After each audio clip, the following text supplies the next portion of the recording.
Well, welcome back. Another video, this time from the potting shed, as you can see, not from the glasshouse.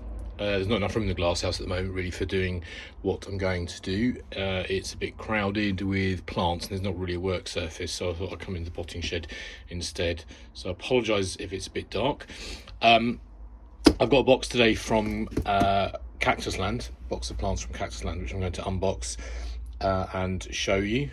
I haven't got a tripod out here, so I'm gonna have to hand hold the camera, so there'll be some pauses between plants as I sort of fiddle around, so it won't be a sort of entirely smooth video, but I hope you enjoy what you see. I've ordered a number of cacti to go with the ones that I've already got in the glasshouse to enlarge my collection, mainly focused on orange flowering cacti this time, just because at the moment I've got a thing for orange flowers, which seems to me a good enough reason to buy orange flowering plants. Anyway, I will take us to the next stage and then press record and do some more filming. All right. Okay, so I was completely wrong. I am expecting a parcel from Cactusland, but this wasn't it. This was two rooted cuttings from a guy who I talked about plants on social media a lot, a guy called Rich, who's known as Plant Friend Rich, and he sent me two rooted cuttings of Brugmansia. You can see here too. So that is what I will be unboxing today, not the orange flowering cacti. Right, okay, so I'm trying this by perching my phone on a pile of pots, so this may not work. Now I'm trying to work out if I can take this out without destroying the plastic so that I can use the box, the wrapping again for something else. I'm not sure. No, I don't think I'm going to. I'm going to end up destroying it, so I'm going to sadly I'm going to have to cut it.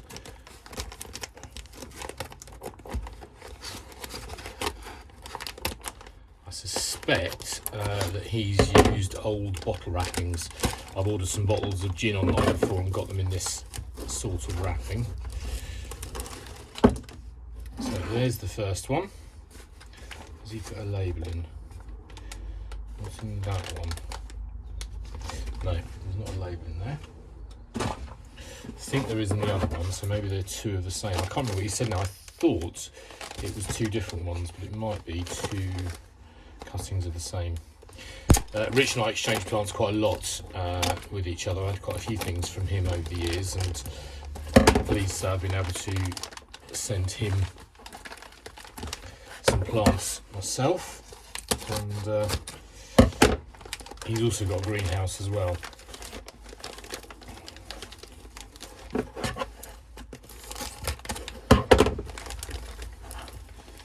I'm hoping this is all on camera.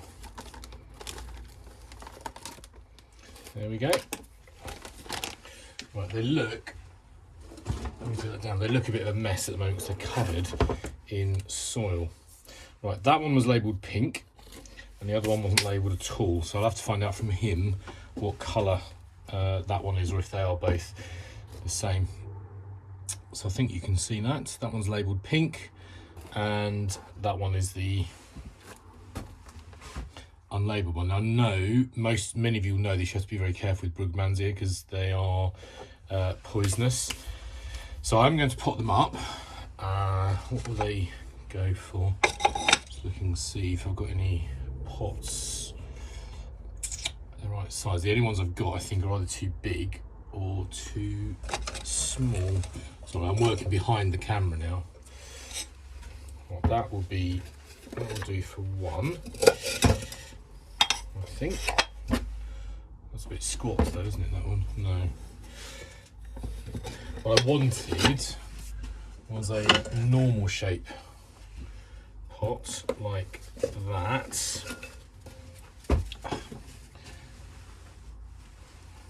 Let me clear around a bit.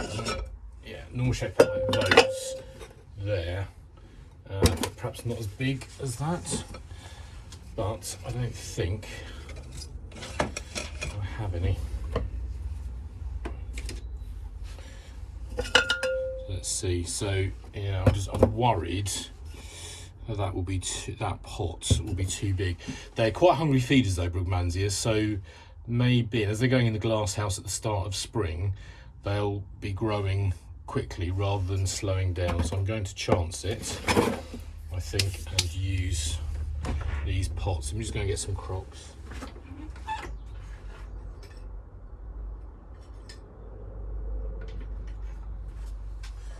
There we go.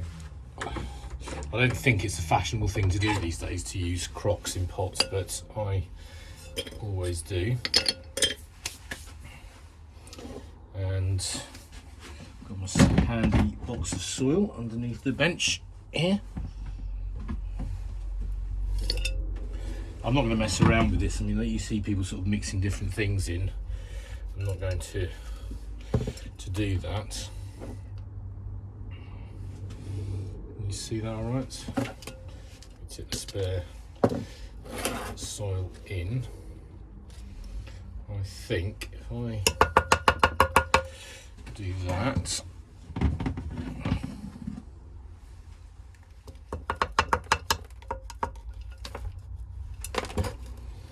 I don't want to pot it too high because I don't want it to rot, too low. I don't want it to rot. I want the line of the soil in the pot to be roughly in line with the plant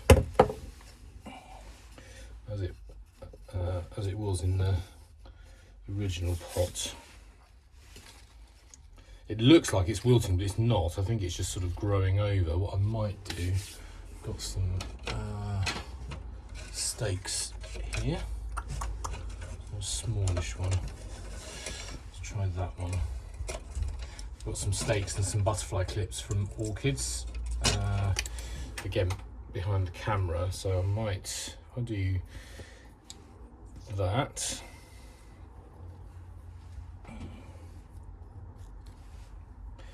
And then put those two on. Hopefully that will help it stay upright. So that's the unknown colour one.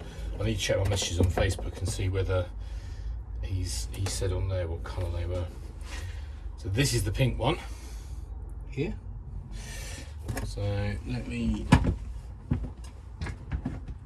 get some more soil. I'm sorry if the camera's shaking. I've got a big box of soil compost under the bench, and it might be that as I'm scooping soil out, or the compost out, sorry, it's making the camera shake. Again, this one looks like it's wilting, but it's not. It's just for some reason growing over. I'll see if I can do the same thing.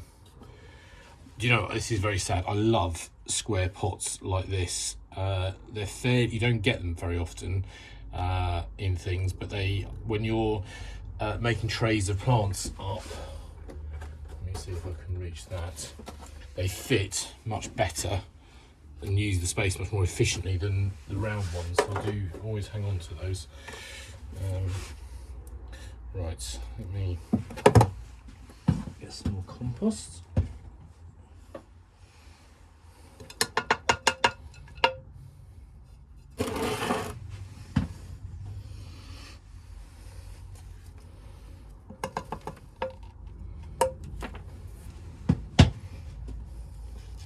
I will obviously wash my hands after this because, like I said, Brugs are poisonous, and I don't want to. I'll be having some lunch shortly. I don't want to harm myself.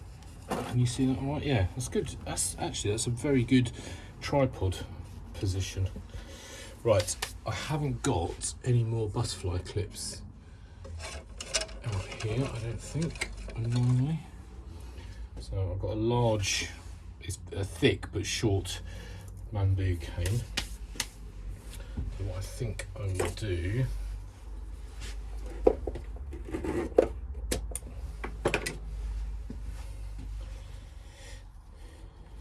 is use some string, cross it over, because I've heard that's better. Try and get it higher up. What I don't want to do is pull the plant too hard too quickly and snap it off. It seems fairly pliable, which is good.